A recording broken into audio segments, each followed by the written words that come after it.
Hello and welcome to episode 6 of 3 Things from Aliexpress. In this series, I'm going to show you 3 rather mundane things from Aliexpress that seem semi-useful but borderline e-waste products. These are cheap as well, ranging from just a few bucks to up to a few tens of dollars at the most.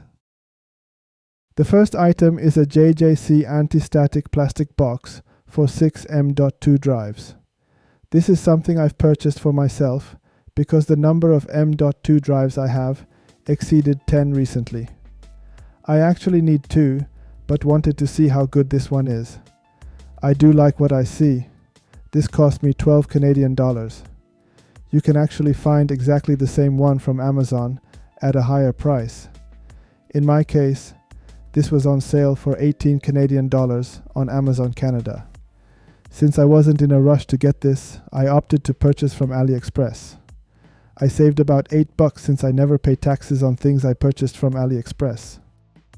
It's off topic, but the prices of SSD drives have skyrocketed. These 4 4TB drives were all purchased when the prices were normal. The Samsung SSDs, they were purchased at 299 Canadian dollars. Check its price now and you will be shocked.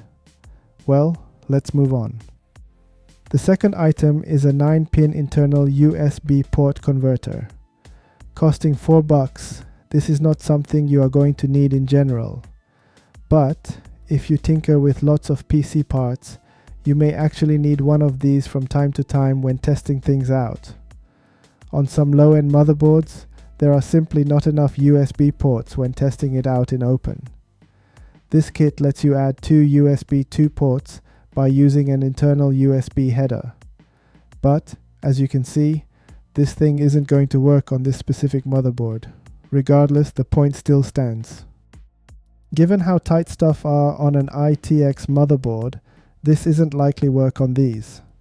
But, for micro ATX motherboards and larger, USB 2 internal ports are generally located on its bottom. The third and final item for this episode is a RAM converter. This lets you convert a laptop RAM stick into a desktop one.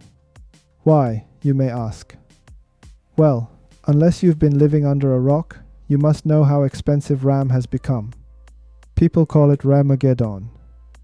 The general prices for DDR5 RAM has gone up 4-folds. If you happen to have laptop RAM sticks, you may repurpose them into desktop. But it doesn't look like the kit is able to bring the RAM to its full speed.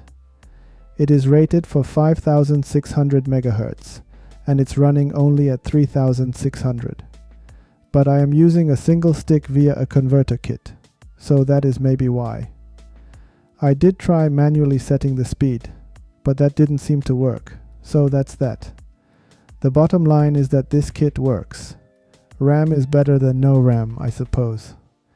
Anyway, that's it for this video and thank you for watching.